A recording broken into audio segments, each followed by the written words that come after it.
problem number 3 is 3258. It is an RLC circuit. The L value is 1.0 times 10 to the minus 6 Henry. We don't know C, we don't know R. They are in series. It is an FM radio. And I tune in on a broadcast. I do that by varying the capacitor. This arrow through the C means that the capacitor can be varied. And I have broadcast station number 1, which broadcasts at an angular frequency of 6.00 times 10 to the 8 radians per second. And I tune dead on to this one. But there is an annoying nearby station which radiates at a frequency almost the same as this one, but I don't want to hear this one. Well, let's first calculate what the value for C is.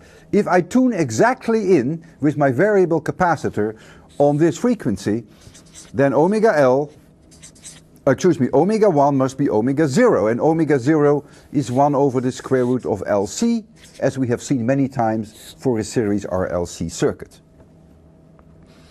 And so you'll find that C, I square this, equals L1 divided by L omega 1 squared.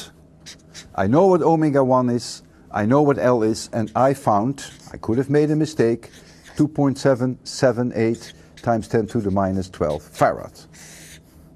So I know how I should tune C in order to receive omega 1 at its resonance frequency. But now we're also told that the mean power that's coming from the second station delivered to the resistor R, which is presumably the loudspeaker. So from station number 1, that is 1/100th of the mean power through a complete cycle of station number 1.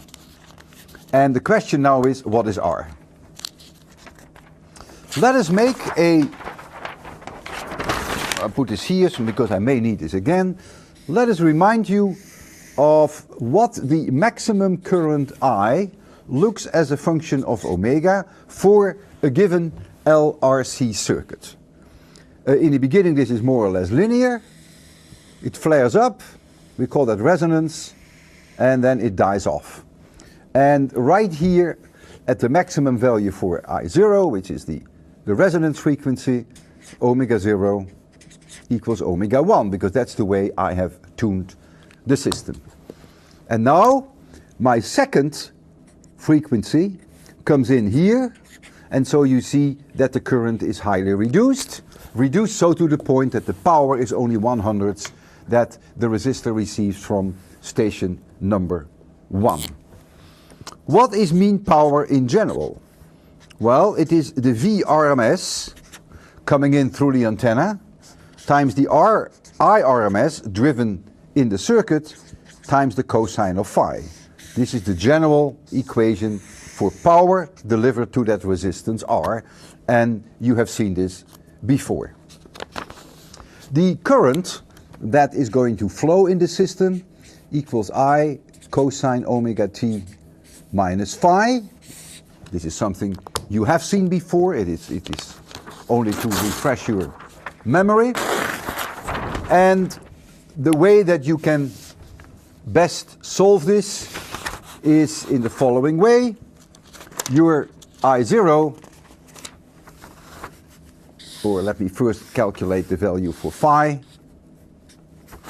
The value for phi is given as follows. This is R. This is omega L minus 1 over omega C. You know, we got this from phasor diagrams, and we call this the impedance, which is omega L minus 1 over omega C squared plus R squared.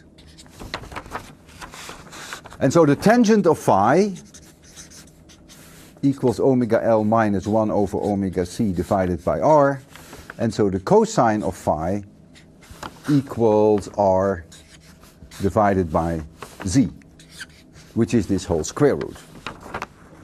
And we have assumed now, or I will assume, that the input voltage RMS from both stations is exactly the same. So now, how about the power ratios? The power ratio of 1 over 2 mean values would be I RMS circuit 1 cosine phi 1 divided by I RMS circuit 2, not circuit 2, station 2 times cosine phi 2.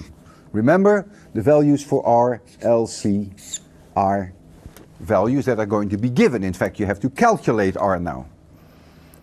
And this value now we want to be 100. Now at resonance, cosine phi 1 equals 1 because phi 1 equals 0. You can immediately see that here. Let's write down what I RMS, I don't know what problems I have with this sheet. Let's write down now what I RMS is in general for an RLC circuit. It is I0 divided by the square root of 2, and that would be V0 divided by the square root of 2 times that value for Z. Let me write that in, omega L minus 1 over omega C squared plus R squared. And you have seen this many times before. So if now I go to station number 1, I get that I RMS for station number 1 equals simply V0 times the square root of 2 times R. Because when this is 0 at resonance, I only have an R here. Cosine phi equals 1.